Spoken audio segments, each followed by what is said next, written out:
Hello again, everyone. I'm Dr. George Simon, and welcome to another edition of the new Character Matters program, a revitalization of the old program on network radio, but now on YouTube in podcast form.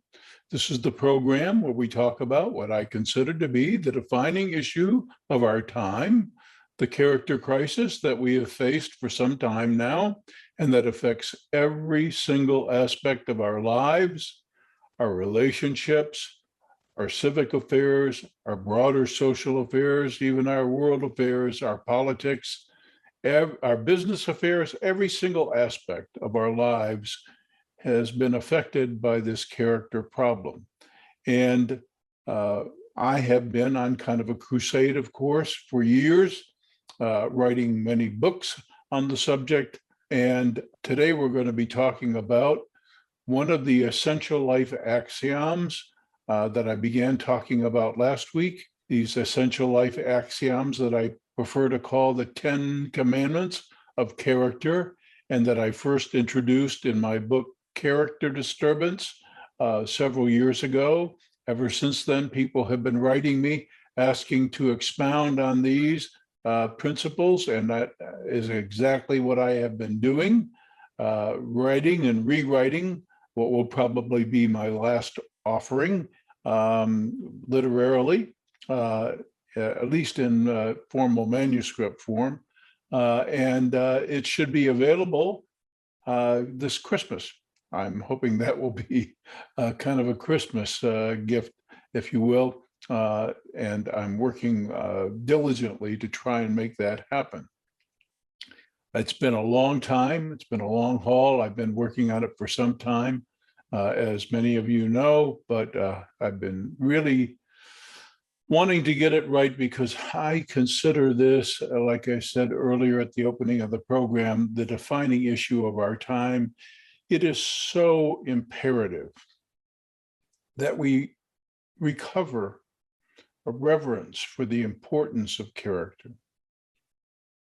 And I want to speak specifically about that today as we examine the commandment that I introduced in the last program, that being getting control over one's impulses, learning how to be master over our impulses. Too many folks that I've counseled over the years have led lives driven by impulse and not moderated by mindful contemplation. And they may have after the fact regret. Sometimes they do, sometimes they don't.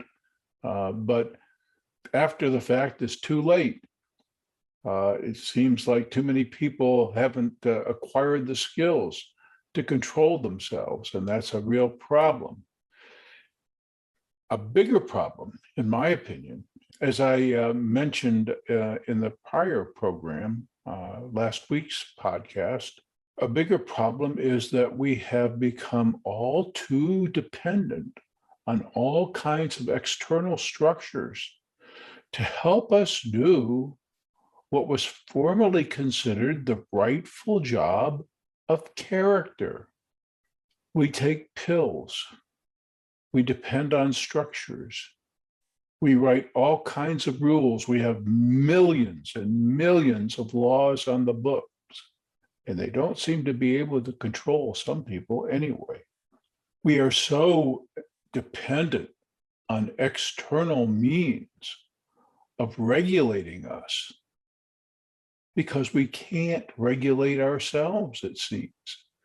And that is the legitimate historical role of character, which is why so much time and energy was devoted to our character formation at one time in our history.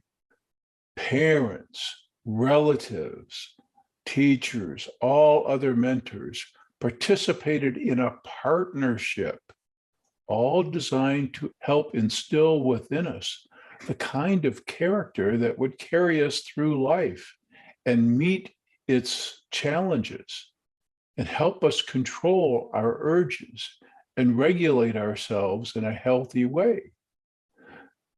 This is so crucial, and for a variety of reasons, some of which I'm going to go into momentarily.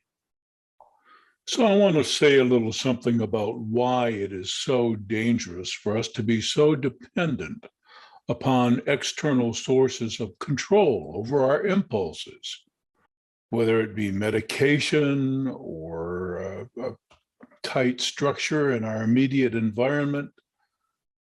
One of the reasons why this is so dangerous is because we never know what kinds of situations we're going to face, what kinds of stresses we're going to be under, what kind of unusual events are going to occur that might stress us to the limits and might prompt us to have a reaction, a strong impulse.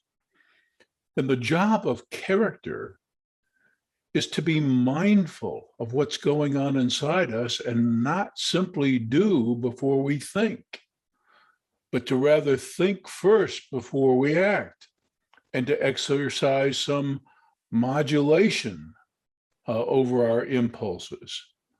And it's not just important to think before we act. What we think and how we think, what we make of things, and how we mentally process what's going on has a lot to do with how we're eventually going to act. And so what we need to build into ourselves is the kind of mindfulness and the kind of internal control set, internal skill set to be able to navigate life's many stressors. And the fact is that if we can't learn, all too many of us as youngsters, unfortunately these days, can't be still, can't pay attention, can't attend in environments that are not very stimulating, that are in fact a little bit boring. If we can't manage ourselves well in those kinds of situations, how in the world can we resist an even greater impulse to act in the case of an emergency or something that really taxes us or stresses us?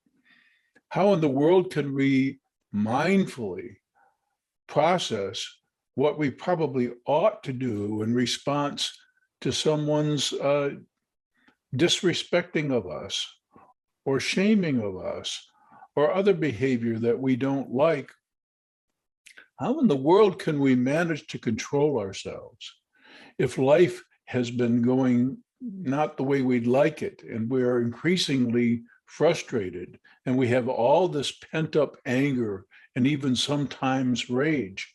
How are we to avoid acting on that in some unhealthy and perhaps even catastrophic ways if we haven't learned to manage ourselves in the little situations? And that's what the job of character formation is all about. That's its role. And there's an old saying, practice makes perfect. That's not quite accurate, because if you rehearse the same problematic behaviors, if you do over and over again the same less than ideal ways of doing things and approaching things, you're not going to have the skill set.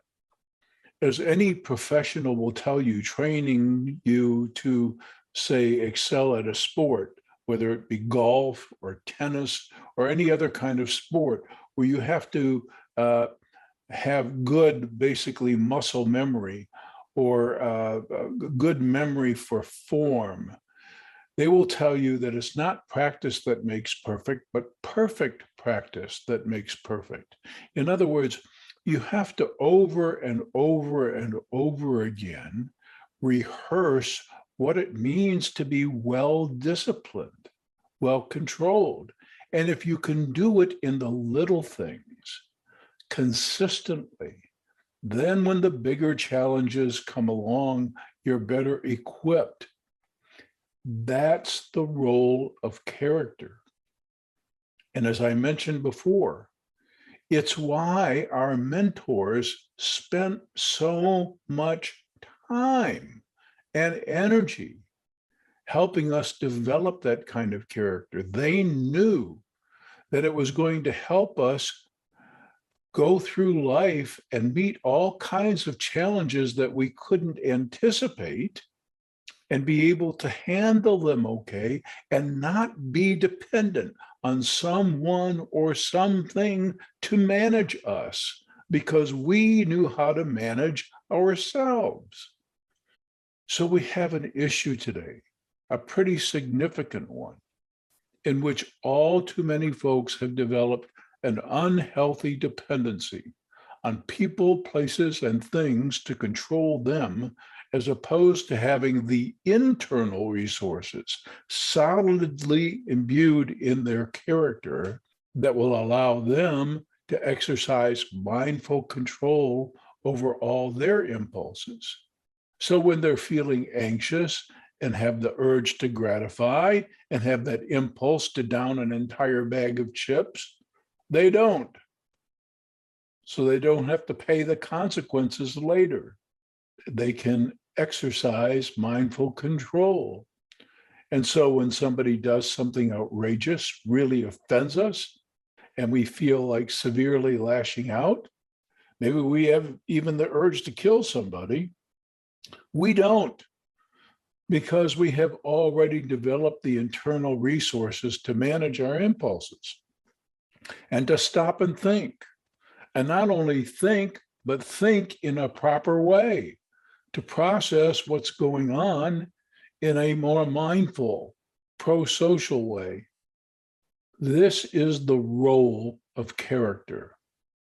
I know I'm sounding a drumbeat here, but I'm going to keep sounding it because nothing else can do it for us.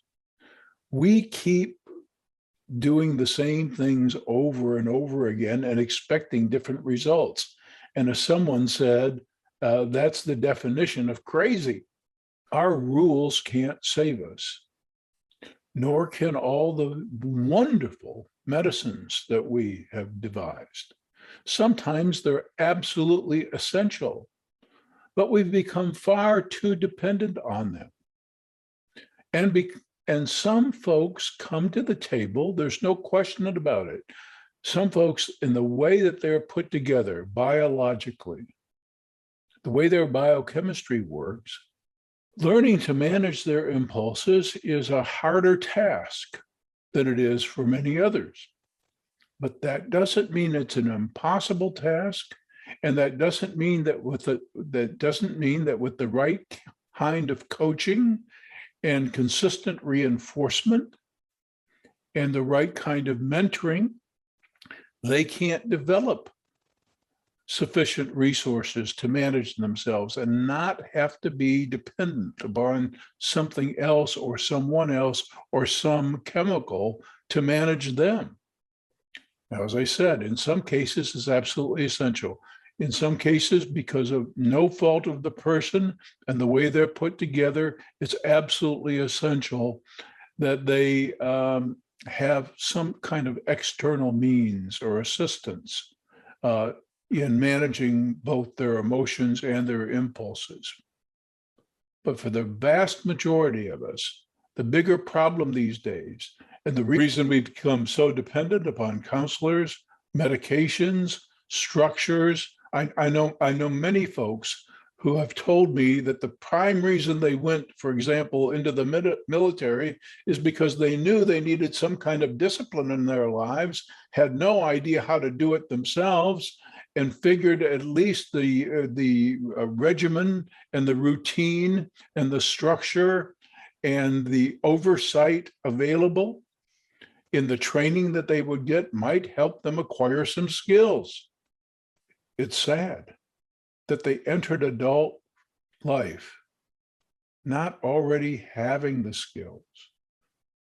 And there was a time that our mentors, all of them, participated in a process of helping coach us early on from the earliest years to develop the kind of internal resources and therefore the character to better manage ourselves so that when we entered adulthood, We knew not only how to take care of ourselves well, but how to relate to others well, and how to manage, especially our impulses, to exercise good control over them, and to not just do what feels good at the moment, to not act rashly, but to temper our action with well-reasoned thought and with well-developed control. Gaining mastery over our impulses is a fundamental task of emerging in adult life as a solid, healthy character. But one only has to look around and see how many folks are struggling simply to manage their appetites well, and to resist the urge to eat just all the kinds of junk that leads us to develop all kinds of problems like hypertension and diabetes, and causes so much unnecessary strain on the medical system that our cost of care is astronomical compared to other countries. And then we expect, when we indulge ourselves, we expect the system to take care of us. When we've gone too far and we've made a mess of things, and our bodies have just hollered uncle, so to speak, and said, we just can't do this anymore, then we expect other folks to come to our rescue. We expect the structures to be there, the medicines to be there, the techniques to be there to repair all the damage that we did because we couldn't control ourselves. This can't go on. It's a ridiculous scenario. There's absolutely no substitute for character. And we haven't been giving it the attention we need early on. We haven't been cooperating with one another and making it a prime task. And we're paying a price, a very dear price for that. We can't close deals on a handshake anymore. Not confidently. We can't even trust what we purchase, that it won't fall apart. I absolutely dare you to pick any social problem, anyone, any single social problem or ill, any single issue of life, living, or relationships, any problem at all. I dare you to find one that I can't trace back to character. That wouldn't be such a big problem if folks had been formed adequately in character. Yet we place our faith in almost everything else. It's especially foolish to place our faith in the rules and the law. Yes, we need them, but to place our faith in them is folly, because folks of really good, solid, noble character don't do good things and don't refrain from doing bad things because there's a law. They do it because of the goodness that's been cultivated in their heart. And those folks among us who are extremely character impaired don't give a darn about the rules. They don't pay attention to them anyway, and they know how to get around them. They also know how to defy them, and they do. So we can't place our faith in those things. We've been basically enabled to be creatures of impulse, and we're paying the price for this. Our jails and our prisons are just chock full of far too many individuals who are walking impulses, who simply couldn't control their sexual urges or their aggressive impulses, couldn't exercise restraint, couldn't inhibit themselves, and who, despite all of the structure and despite all of the rules, acted a fool, severely hurt, injured, or maybe even terminated the life of another individual, all because they entered adulthood lacking the ability to appropriately exercise control over their impulses. And we as a society here in the United States, we have a higher percentage of our population restrained in some way, either incarcerated or in other ways under some kind of supervision, because we cannot trust them to operate on their own with the internal resources necessary to appropriately regulate their own lives. So we've grown all too confident that we can make a mess and there'll be someone there to clean up the mess, that we can act a fool and there may not be the dreaded consequence that we once feared. With good character, we don't make too many messes in the first place. And if we do, we clean them up ourselves and we resolve not to make such a mess again. This commandment that I have been talking about gaining mastery over our impulses, is fundamental. But of course, as I've mentioned before, all the commandments work together. They work together to help you develop the right kind of heart, to be of the kind of heart that you will be part of the great solution instead of being just another problem in this all too character dysfunctional world of ours. Now, the commandments that I've been talking about, the fifth and the sixth, go along with the next one that we'll be talking about in just a couple of weeks. We're going to do a wrap up of this one next week, and then we'll move on to the next.